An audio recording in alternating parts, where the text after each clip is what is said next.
Delaware Valley's leading news program with Deuces Rogers, meteorologist Cecily Tynan, and Jim Gardner.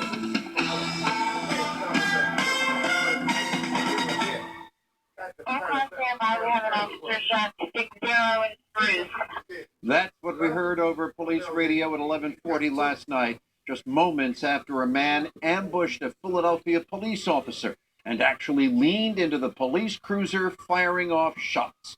This is the startling image of the actual assault.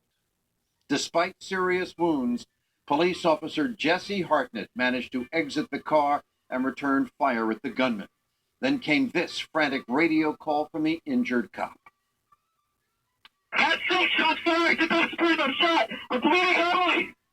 It is extraordinary that Officer Hartnett survived the point-blank assault, but he did, and his alleged attacker is now behind bars. It is Friday night, and the big story on Action News tonight is the attempted assassination of a Philadelphia police officer on the streets of West Philadelphia late last night. We need to tell you that we are honoring a request from Police Commissioner Richard Ross not to use moving surveillance video of the incident, video that we did obtain. But Ross is understandably trying to make sure that neighborhood passions are not inflamed. Action News reporter Vernon Doden is live at police headquarters. Vernon, Philadelphia's new police commissioner, said it straight. This could have been a police funeral today.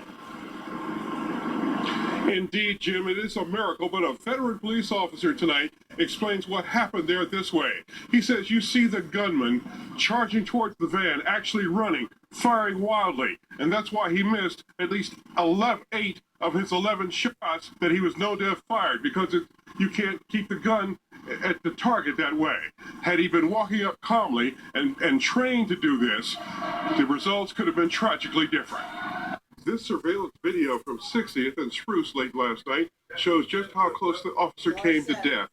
You see the gunman, identified as Edward Archer of Yeadon, charging the patrol car and opening fire, eventually getting his hand inside the vehicle. Police say he shot at least 11 times. Officer Jesse Hartnett was hit 3 times in the left arm, but managed to get out of the car and wound his assailant in the buttocks as he fled. Here's Officer Hartnett's first radio transmission.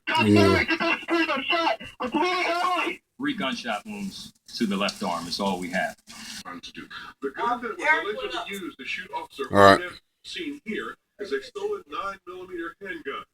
Police issued stolen in October of 2013. That police officer's gun, it was reported as was required, and sometimes things happen, and someone was disciplined for it. I will tell you honestly about that. This is our protocol. Officer Hartnett's family was streaming to the hospital even as he was being rushed to the surgery.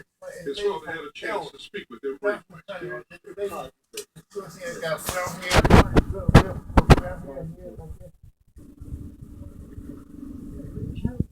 Hartnett will require many months of medical attention and major therapy. Live at police headquarters in Center City. I'm for the Channel Protection News. Hey, Mom. One of the first things was to raid the home of the suspect and location 61st and Pine, literally around the corner of the shooting scene. Action News reporter John Rollins will identify the house tonight. John, what was police looking for? What did they want? Well, they were looking very good. Or that could give them a better sense of the suspect. What makes him tick, in other words. We're told they did recover at least one item that might belong to Mr. Archer. We're just a short walk from the shooting scene. There we spoke with a young woman who said she was there last night. That's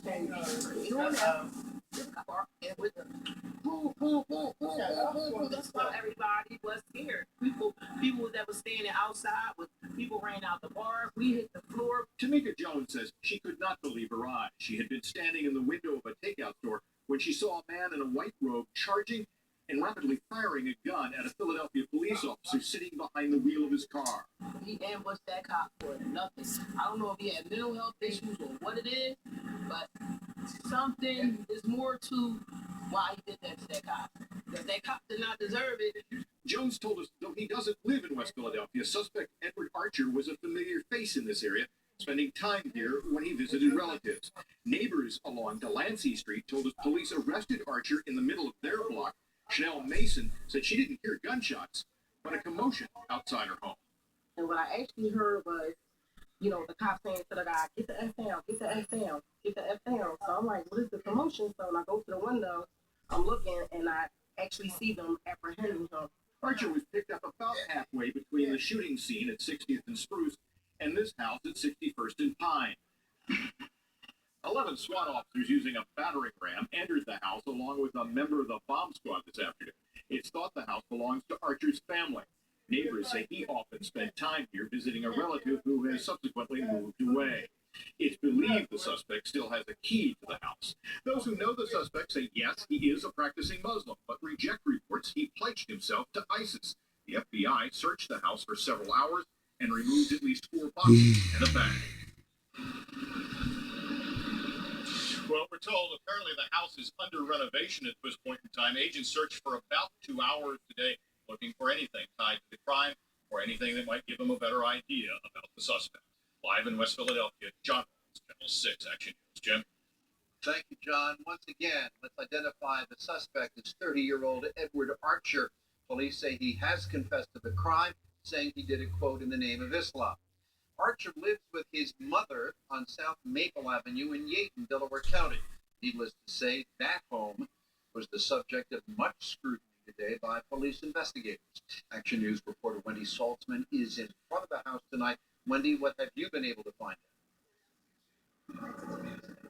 Well, detectives served a search warrant on the home of Archer's mother here, looking for any evidence that radical Islam played a role in that brutal overnight attack. The police officer, they're looking for any clues in this case about his past and his motive. These photos show the moments 30-year-old Edward Archer carried out his attack against the police. In a statement to detectives, he says he was called to kill police by Allah. According to him, he believed that police defend laws that are contrary to the teachings of the Quran.